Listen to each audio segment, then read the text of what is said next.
Hi, this is Module 12 for EDL 850, Tort Liability. My name's Aaron.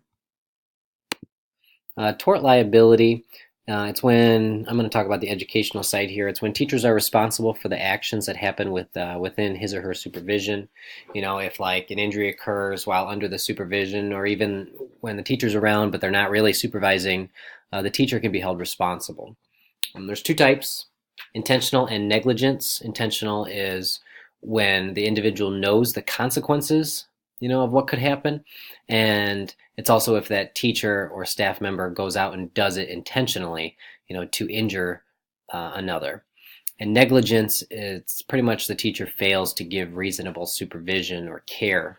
They just kind of, they don't want to pay attention, or they'd rather have a quiet place in the classroom doing lesson plans or something, and somebody on the other side of the class is doing something they shouldn't be.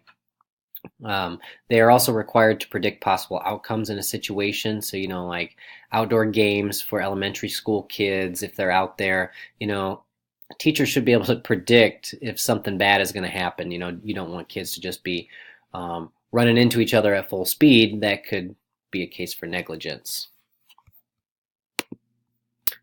In the case of Frame versus Kumo, it's intentional tort is what I found about at this. It's pretty much an 8th grade student was being disruptive in class. The substitute teacher had asked him to leave. The student didn't, and then they were being more disruptive again. The substitute asked him again. When the substitute went over to kind of confront this student, the student stood up and was in the face of the substitute. So the substitute grabbed the student's hands, and when this happened, the student lost his balance and hit a podium. Then the substitute then removed that student from the class.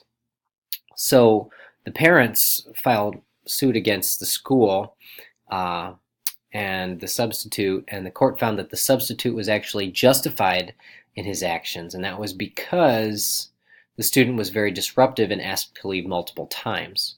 And the court found it necessary to remove the student to maintain order, essentially, is what it was. In my school, some reactive measures, definitely the school would do paperwork. I mean, that's going to be a theme here. Paperwork, witnesses would need to be interviewed like some of the other students and documented. And also, if my school has video and or audio, like we do we don't have that in the classrooms, but we do have it in the hallways. So video and or audio would be documented and saved for future use, especially if in this case the substitute would be pulling that student out in the hallway to remove him from the class. That would be documented. Proactive, students would be trained in what can and cannot be done to remove students from the classroom. We could have resource officers and administration. They'd be available, at all times to attend that situation if it were to escalate to this far. Professional ethics, teachers should be provided an alternative plan for students who are defiant and confrontational, essentially. Teachers need to know how to handle it, but they can also then have the resources like a resource officer or administration. In the case Flanagan versus Canton, this was a negligence. There was a 5th grade class. They were in gym. They weren't listening, not following directions. So the teacher ended gym early, talked about listening skills and following direction skills. After that talk, that teacher said, all right, pretty much go get changed in the locker room. The teacher is supposed to kind of supervise that, but in this case, the teacher stayed in the gym and talked to a student about his or her listening skills. And while that teacher was doing that, in the locker room, students then were pushing one student, and that student became very injured and had to have had to go to the emergency room. The courts did find that teachers are only liable for foreseeable injuries, but then they found in this case Flanagan did win because since that class was misbehaving and the teacher had to talk to the students about this, they found that more supervision was required at this time, so the teacher should have gone in and supervised because they had just this talk for misbehaving. Some reactive measures, obviously, more paperwork would need to be filed and describing the situation, what had happened. The teacher would explain, the what happened beforehand, during, and then what they did after. Witnesses would be interviewed and documented. You can still ask other students. You can get some of their information, but you can only go so far with that. Obviously, the cameras might only be in the gym, so we could maybe get some of that.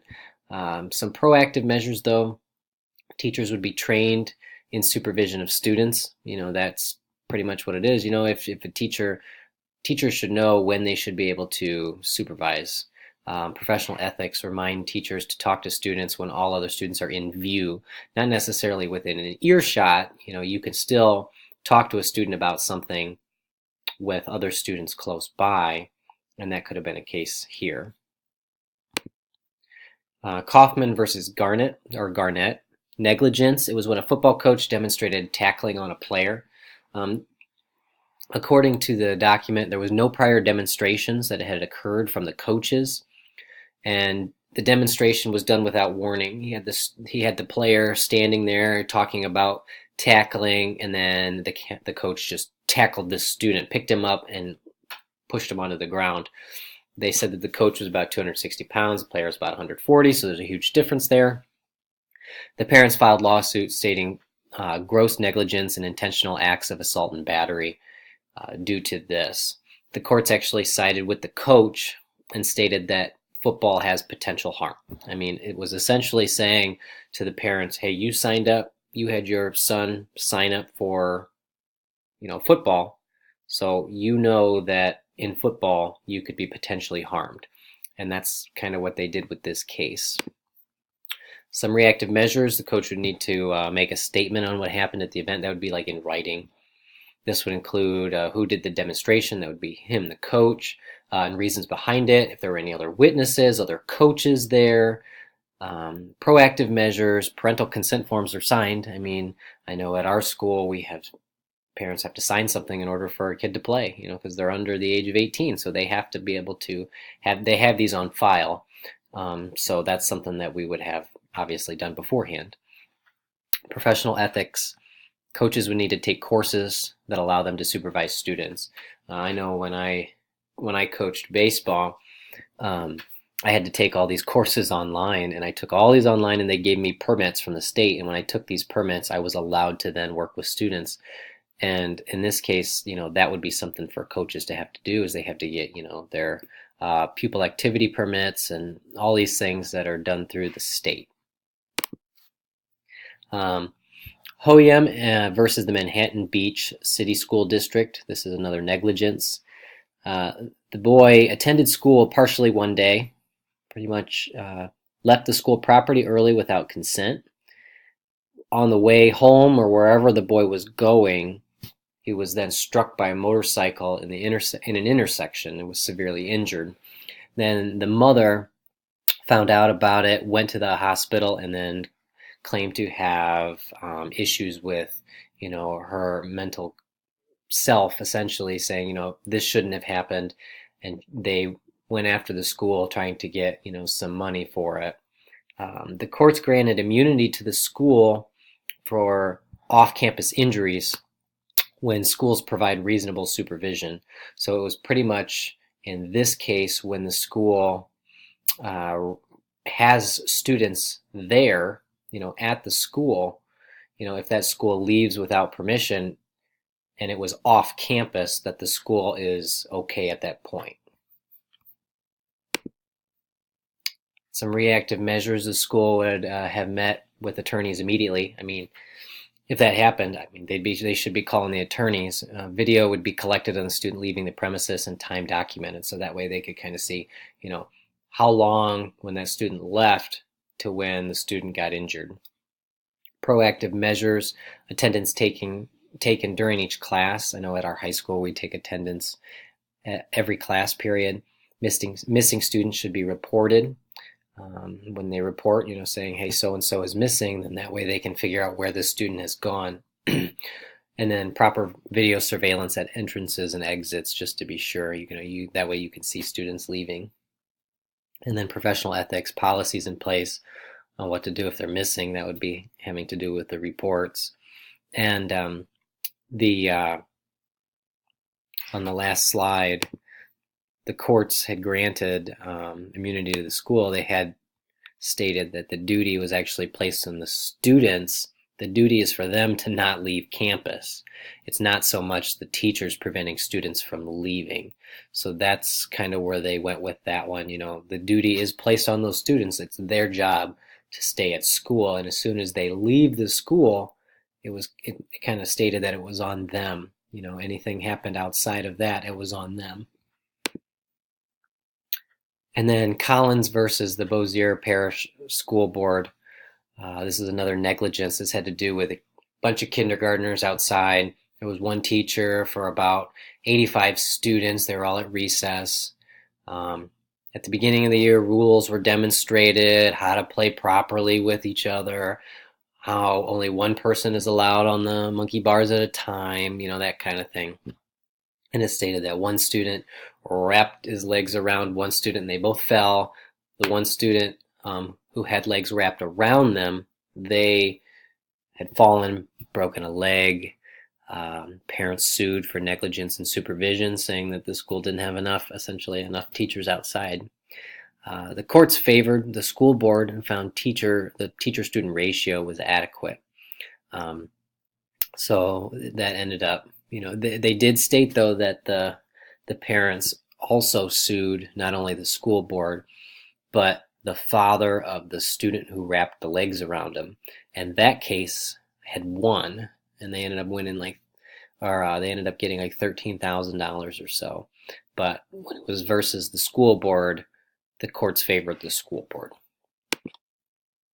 Some reactive measures, the school would have met with attorneys immediately, you know, just to cover their bases. You know, I know at my school they've got video surveillance of the playground, so that would be collected.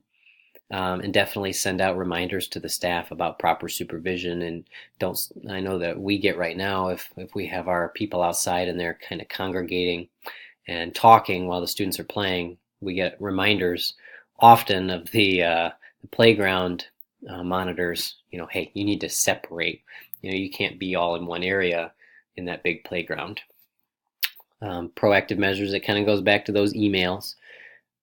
Staff at the beginning of the year should be trained for proper supervision, have appropriate staff-student ratios set, given rules to the students and say, hey, this is how we play safely on the playground. And professional ethics, you know, the teacher-student ratios would be set. I know at my school we have an unwritten ratio because I talked to my principal about this a little bit, and he said that he strives for about 1 to 50. More than 50, so that's about, at my school that's 2 classrooms, and I teach 4th grade, so that's 2 classrooms if we went outside.